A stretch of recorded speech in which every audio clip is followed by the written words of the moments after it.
Welcome to the Amplifying Leadership Podcast. I am your host, Tara Lehman, a partner, coach, and consultant at Twin Life Coaching and Business Services, of which Amplifying Leadership is a division.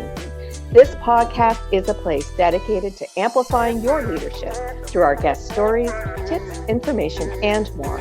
To learn more about our leadership division, please visit us at amplifyingleadership.ca. Today, I am welcoming Lauren Bayne, a personal brand creative director. I'm excited for our conversation today. Welcome to the show. Hi, thank you so much. I'm so excited to be here. Excellent. So you've probably listened to a few episodes and know that I love to let our listeners learn a little bit about your leadership history. So why don't you give us a little bit of taste of that? Okay, awesome. I'm going to start from the beginning. Go for it. I've had many people start in childhood. Oh gosh. Well, it's funny we're talking about that because I just put my About page together as this new iteration of my career. And so it's been really fun to kind of walk through the timeline of where I started. And it's interesting when you do reflection. I've been working for 25 years in the advertising industry. And when you start reflecting back on your childhood, especially, you can see these little times and even all the way back when I was a little girl, that it just kind of cemented the fact that creativity and using my unique set of skills to sell something uniquely and distinctively was there all the way from when I was a little girl. I wanted to get babysitting gigs in the neighborhood. And so I wanted to hang a sign on the street lamp post and make sure people knew that I was available, but I wanted to do it a little bit more creatively. So I remember that I wrote a little headline that said, "Save your marriage, go on a date." And then at the bottom it said, "Call me to babysit your kids." Oh, I love that. That's hilarious. So all the way back to just even when I was in ice skating, when I wouldn't necessarily win awards for my skills, but I would win it for creativity, doing like the Pee Wee Herman dance for one of the competitions. So when I ended up figuring out in college that those skills and the way I looked at life and the way I looked at even how people sell themselves came to fruition at the University of Texas in Austin, and I majored in advertising. And so that's kind of where it all began when I found that course. And it was just an intro class. I wasn't even really going into it. I was actually studying journalism. And I was so glad that at Texas, they make you take a course in your college, but outside of your major. Because when I got in there, I hadn't even thought about advertising. It never really connected with me who makes commercials, who makes billboards, who's behind the creativity of that. So it came very naturally to me. It was really fun. It was really exciting. And so that kind of kicked off my career. And I got started at one of the leading advertising agencies in the country, actually. And at the time, it was the biggest one in Texas, in Austin, called GSD&M. And they're known for Don't Mess with Texas, the anti-litter campaign, Southwest Airlines. They've had from the day Herb Kelleher started the airline. And so I really started being able to work on Fortune 500 brands right after college. Nice. Yeah. So from there, it was just another just like 25 years of working for agencies. And then I really fell in love with entrepreneurialism. The Entrepreneur magazine had just come out. This was like the early 2000s. And I was really fascinated with the leaders I was meeting with behind Pennzoil and Macaroni Grill.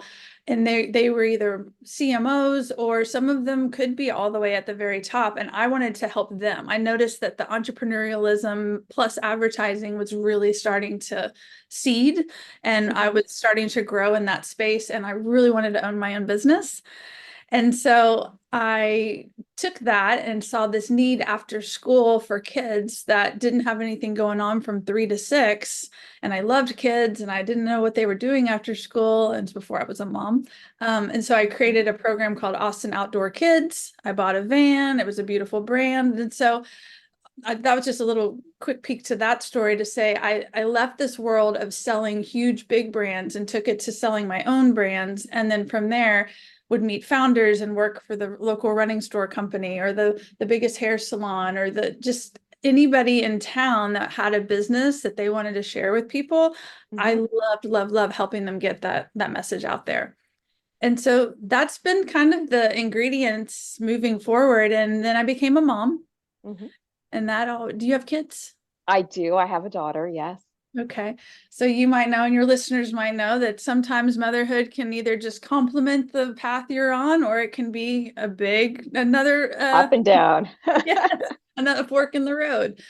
And so I became a mom and was now trying to figure out my career path with being a mom. And it was kind of soon after I got married. And so I was trying to figure out, is this where I want to be? How do I merge the worlds? And I think because of where I was at the time in my career, had I been more grounded, I guess at the time I was experimenting with different kinds of jobs then, didn't I wasn't able to really see how that would work together. So at the same time, my husband got a job offer in Santa Monica, California. So we moved Mhm. from Austin to Santa Monica, and it was great. It was a really, really fun time. I got to meet a bunch of new people. But again, I was working with founders and I was working with brands, and I would do freelance. I even did creative recruiting for a little while, which was Mm, interesting. So I yeah. placed art directors and writers at ad agencies all over the country. And then an interesting thing happened. Walmart actually went to an ad agency I was working for as a recruiter, and they asked us to hire two female creative director teams. And they not only had to be women, but they also had to be moms. Oh, And that was the interesting. Yeah. first time we had ever had to be recruiting for a psychographic. So Hmm. I was in what I was saying earlier, I was at that crossroads between motherhood and professionalism, and I was trying to like blend the world. And I loved being a mom so much, but I also liked being career lady. And Hmm. so placing those creative directors was hard. It was really hard to find females at that level at this time. It was like 2008, 2009, who were able to be creative directors and lead accounts and also have kids, because it's hard. It's hard It's in tough, the yeah. business. Mm-hmm. Yeah. So it spawned an idea with me that what if there was an ad agency for these brands, because Walmart was going a real targeted direction with going after moms. And we moved back to Austin and I started an agency called Offspring. And so Oh, I love the name. thank you. I do too. I thought it was so sweet. And so Oh, it ended up being like family friendly or family focused advertising for brands that target families. We weren't all in just on moms. I think just the role of motherhood, which is basically taking care of kids, mhm. was the main focus. And so I got to work on amazing brands like Smarty Pants vitamins, this Oh, beautiful nice. clothing line called New Organics. And so again, creating work for brands selling themselves. I did a lot of reflection. I was like, where am I going next? So that's when I sunk into doing a lot of professional development and Mm. masterminds and coaching and things that I hadn't really done previously to this capacity, to really kind of figure out who I am now and where I want to go and how I want to use my skills the best I can. And I ended up working with some amazing mentors, one of which quotes a man named Larry Winget, and he uses the quote a lot in our meetings and workshops that I absolutely loved. And he said, I don't know if it's like the point of life, but it was more of a directive that Mhm. we should be all finding our unique gifts and exploiting Mhm. them in service of others. Oh, I And love that. I love it too so much. Yeah. And Roy uses that a lot when he speaks. And it just, when I first heard it, I was like, that it helped me kind of frame it differently than Mm. how I think we're taught it in school. Like we're supposed to like go off to college and like get a skill set for a job, but it's never to like uncover like what makes you uniquely you. I mean, you've clearly figured that out. You're Yeah. so good at giving a platform to these leaders and really pouring into people and really shining a light on them. And so that's an amazing gift that you've been able to figure out how to serve with. And so when I was reforming or reframing where I was headed, I was starting to see I was around a lot of personal brands. And I'd heard about the word personal branding. I'd been Mhm. around it a little bit. It's just kind of a different way of basically saying let's market the founder or market the messenger. And so all of a sudden this just light bulb went off early this year, actually, that I could be taking these 25 years of marketing products and services and branding them and take that and now help use that to uniquely sell personal brands. It made so Mhm. much sense to me. And so I've just recently kicked this off. It's been really exciting. And so it's been really fun to see like how can we go to market? How can Tara go to market? How Yeah. can go to market? in a way that distinctively sells them to set you apart beyond just what you're doing. What you're doing is also Mhm. very unique. But so yeah, so that's what I do now, and I'm really, really Yeah. excited. So I just help entrepreneurs, speakers, coaches, authors, consultants, professionals of any type really creatively express their personal brand through distinctive, I call them brag-worthy marketing assets. I love that. And certainly your creative background has really helped you come to where you are today and have your own unique brand yourself. Before we talk a little bit more about branding, I have to say, I'm glad that you brought up life transitions and having to make those choices because even as leaders, we have life. Life doesn't stop just because we're leading somewhere, whether that be the CEO or a manager, right? Life doesn't stop around us.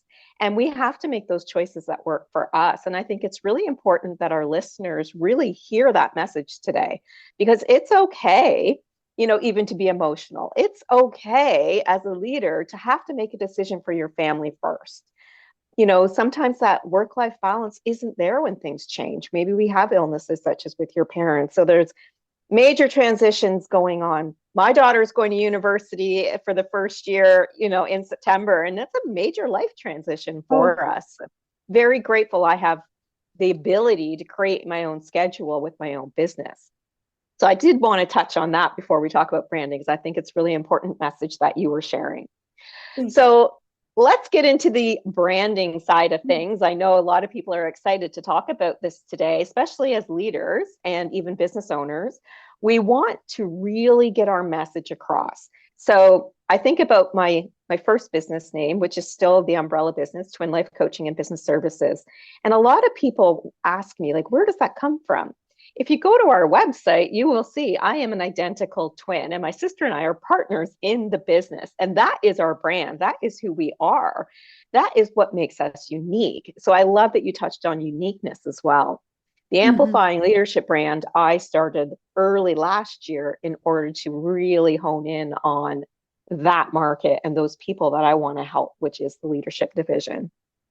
So let's talk about branding for leaders. We know it's extremely important for the businesses or for ourselves as leaders. So how can we stand out as leaders with our own unique brand? I know everybody's different. So maybe you can talk in a generalized sense. How can we stand out with our brand? I love this question. It's great. And it's nuanced. There's so many different ways and different avenues we can be creative and stand Yeah. out.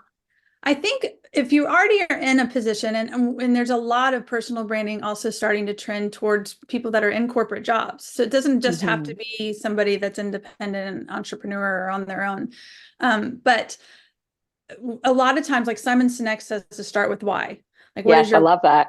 Yes, I think that's great. And I think that that definitely serves a population of people that are trying to figure out, like even for me, I was trying to figure out my why. But then I was pushed to actually figure out your who and who Mm-hmm. are you wanting to serve. And sometimes that helps you figure out more like who am I going after? And then what do they need to hear and what do I want to communicate? And sometimes that helps also figure out how to be a little bit more distinctive.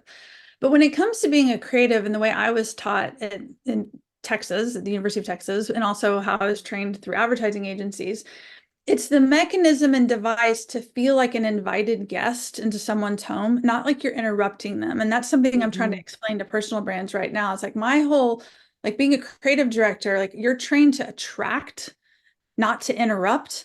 Mm-hmm. It's why I have a hardcore no pop-ups rule for any of the websites I would create. And Yeah. if you want to send somebody to do an email capture, that might not be supported by anything else except for my personal preference. I'm sure there's a lot of data that shows you need to pop up and get this information.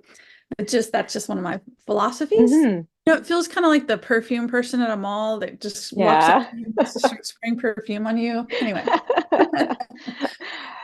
So for me, just simply doing things differently than everybody else, trying to Mm-hmm. figure out, like you probably are not going to come up with an idea that's never been done. Pretty much every idea has been done, but Mm-hmm. how would you do it in your way? What is your unique spin on it?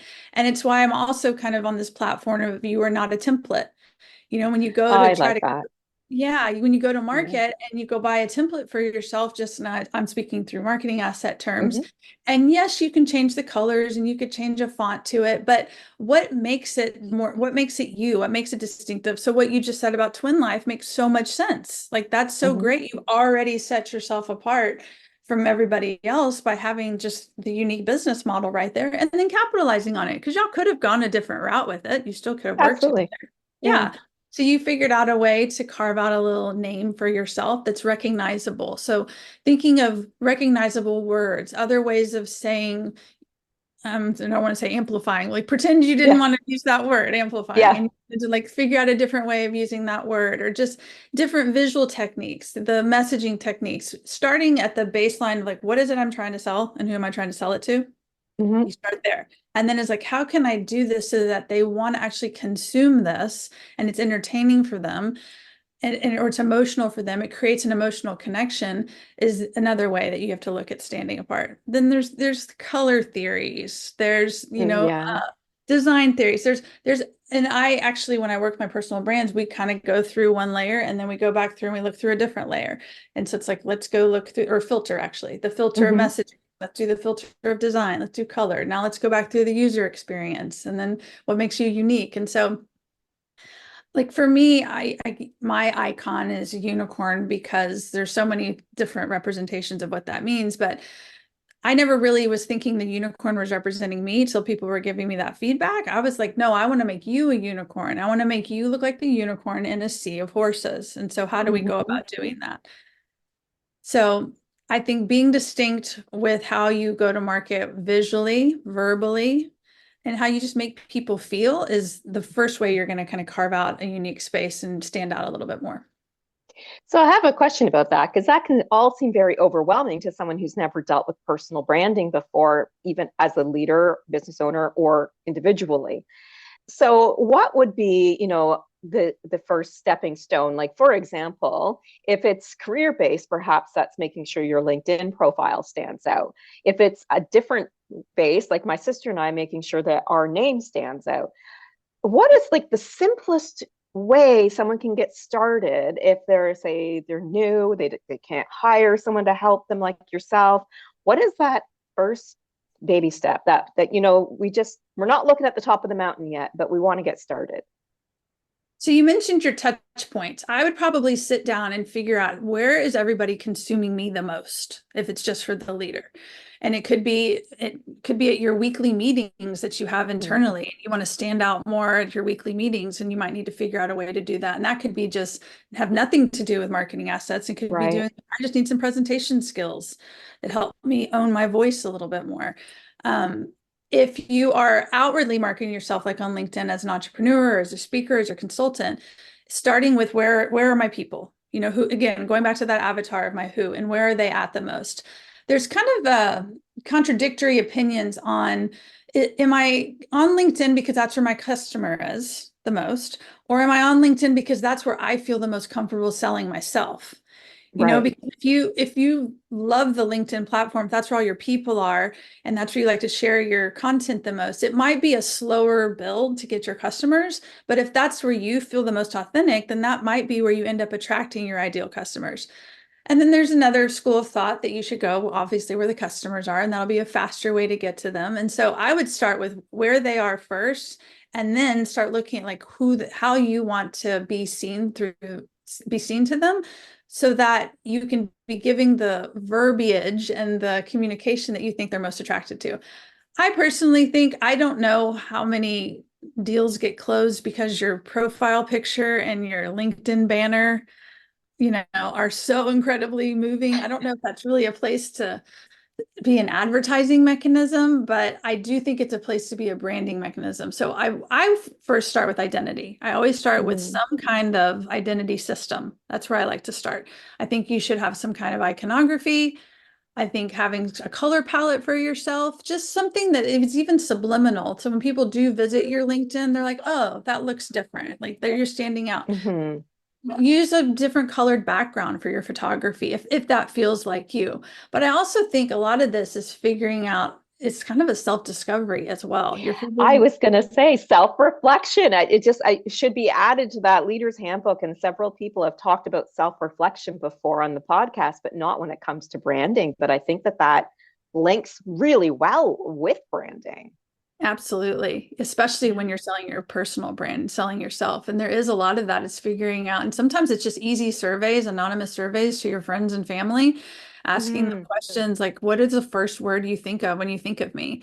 And that's Yeah, what they say about, I think it was Bezos. I can never pronounce his last name. Bezos or Bezos? Do not you know? sure. No, I Okay. don't know. Yeah, Amazon founder. He's the one I believe that said this, that your personal brand or your reputation is what people say about you when you leave the room, or what you want people Yes. saying about you, and hopefully not talking behind your back in a bad way. But just like what is the mark you leave on people, and what is the mark you want to leave on people, and then Mhm. making sure that those kind of come together. But I've done it before, and it's actually really helpful. It's the kind of therapeutic. And yes, you're asking people to say nice things about you, but you can do anonymous surveys, and you can do it on Google Forms really easily, just to ask a Mhm. few questions of like, what are the things, and just lean into the what are the best things about me. I mean, I don't think we needed to go down the road of like, what are the negative things and what are things I should work on necessarily, but just what are the things you think of when you think of me? And then you'll Mhm. automatically get some of those gifts that maybe you weren't even looking at or observing about yourself, and then figure out a way to bring that to light a little bit so that people are like, oh, I'd want to work with a person like that. But yeah, it's a lot of self-reflection. I love that idea of doing an anonymous survey to find out what people think that you're good at. I think if people are listening and they want to take away a little tool, I think that's a great way to do it. Mm-hmm. Now, you kind of touched on my next question, which is about development. So, we have to develop. Leaders are always learning, continually developing. So are other people. I'm honing in on leaders because that's what we're about here, but everybody's always developing, continual improvement. How do we update our brand when things change? What is something that we need to look at if our brand starts to change? You talked about your story has changed on and off throughout your entire life. Mm-hmm. How do we keep up with our brand when we need to change it? I think if one of the business operating systems that you always subscribe to is that I'm going to be in a constant state of refinement, both as a human and as a brand, I think it'll just always be there in the back that I need to check in on this. I need to be checked. A lot of people think I create my website and it's done. Mm-hmm. And it's not. It's an evolution probably, unless it depends on what business you're in. I could probably make an argument that yes, for some, it can be static for a while. Right. I Yeah. think you are always just open to the fact that you will be iterating and evolving and refining. Like refinement to me is a big thing I love Mm-hmm. to talk about. And just kind of polishing and just seeing where things are going.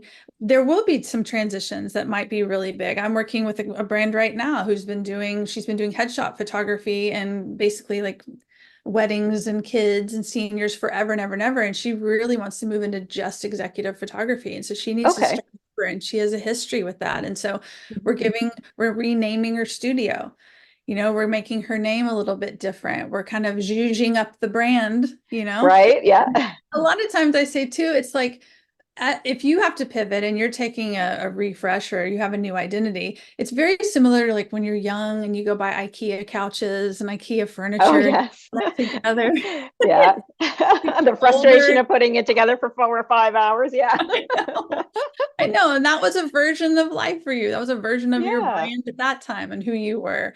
And so as you get a little bit older, a little bit more evolved, or things are like you start realizing, wait, I spent a lot of time putting together that entertainment center. I could probably just go buy one now, and maybe my Mm. time it's more expensive, but I can get some of my time back, and the value of time is there as well. So we are iterating even on furniture choices and just kind of evolving through life as it just comes at us. And so I think it's the same way professionally as a leader. You're going to be constantly growing, and you're going to be realizing things, and some new sparks are going to ignite along the way. So your brand can reflect that as well.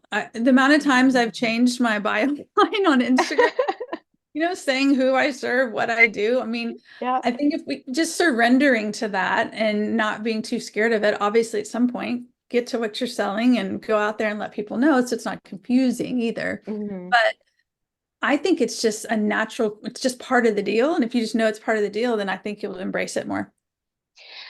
So I have a question because you mentioned Instagram, and then this thought came to my mind.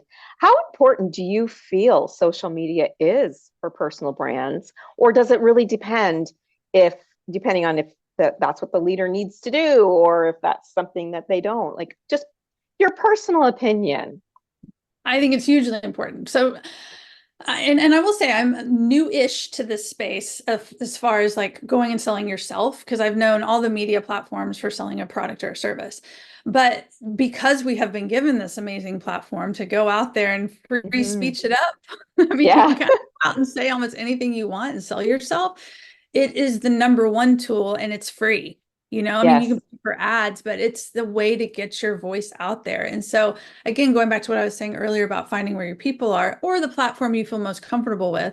I think in a perfect world, if you could have a way to be on LinkedIn, Instagram, Facebook, TikTok, Reddit's huge. Like no one's Yeah. even really on Reddit or knows how to, yeah, or and do all of them, great. But that requires a team of people. And so I Oh, think yes. yes, so many people to help you get out there. So I think maybe finding one or two platforms or ones that can kind of cross promote with each other is hugely important because how else are people going to really get to experience you and know you?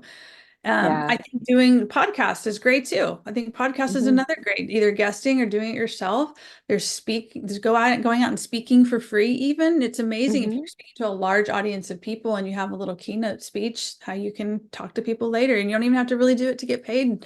You do it to just practice your presentation skills. So yeah, I think it's hugely important to be on there because I don't really know any other better way and faster Yeah. way. YouTube's great. YouTube, I guess, isn't considered social media, but it's kind of trending that way Fits now. in there anyway. Yeah, they've started a Yeah. community application Yeah. now. So but yes, for people to just get to know you, hear your voice, and then a lot of people can sell themselves just verbally and through graphics. If you aren't somebody that really wants to be the face and talk, there's a lot of ways you can go about being on social media or on other platforms if you don't feel like you're there yet or want to be the face of your Mhm. brand as much. So yeah, it's hugely important, social media. Okay, great. So I learned a lot today, and I think our audience has too, but I would love for you to give us that key takeaway, that thing you want us to remember if we forget everything else you said. What would that be? That you are not a template. I love that Yeah. quote. I'm totally stealing that. Steal it, Is steal it. that from you or is that somebody else who came up with that? I just wrote it last week. It's my last Instagram Oh, post, actually. You should go to my Instagram and check it out. It's oh Hey yeah. Hey Lauren Bayne. That's my Instagram handle. All right. Yeah, but it's up there just that just push the bar, think about how can I be different. And then something else, and one last takeaway is that I would tell clients a lot of the times when we would have to just like de-creative the things that felt risky because they're spending a lot of money and they're like, Yeah. yeah, but what if we did this? What if we did that? And so not being as bold and out there as possible was always frustrating for me. And so I would say often it's like, what is the one day a year on a Sunday that millions of people take time out of their day that aren't even sports fans and want to gather around the television just to watch advertising? And it's the Super Yes. and it's like Super people Bowl. Yeah. people want, why is that? Why do they want to watch it? It's like, oh, well, they're entertaining and they're fun. And I'm like, and what? Exactly. So why Hmm. spend all this money throughout the rest of the year and not make your work as good as a Super Bowl ad every time? And Yeah. yes, there's arguments that the production budgets and things like that will spend it all for this one weekend. And there are a lot of eyeballs watching. So that's another reason why they would be Yeah. more risky, but I still think the idea doesn't cost anymore. Hmm. So the idea Yeah. can always be the level of a Super Bowl spot and then just figure out a way to stay within budget and but the idea to me is always the most important and just standing out and detemplatizing yourself and trying to figure out how to leave your unique stamp on the world because I believe we're all works of art. I love that. I love it. I believe everybody is 100% unique as well, even as an identical twin. And so I love that message. I love it. So if anybody in our audience wants to learn more about what you do or find you online, you said Instagram is at Hey Hey Lauren Bayne. Is there anywhere else that they can find you? Yes, my website, which is also my name, Lauren Bayne, B as in boy, AYNE. And on there, you can read all about me. And then I have buttons to book what I call a dream catcher call. You know what a Oh, dream catcher is? yes, I do. We have Okay. them up here too. Yes, Okay. absolutely. Yeah. Yeah. And All so right. that's how I feel like I am. I'm catching their dreams on these calls, and then we go from there. Excellent. And is it laurenbayne.com? Correct. Okay, great. Thank you so much for sharing all these awesome branding tips today. I think our audience is going to love listening to you. Thank you so much. It was a pleasure.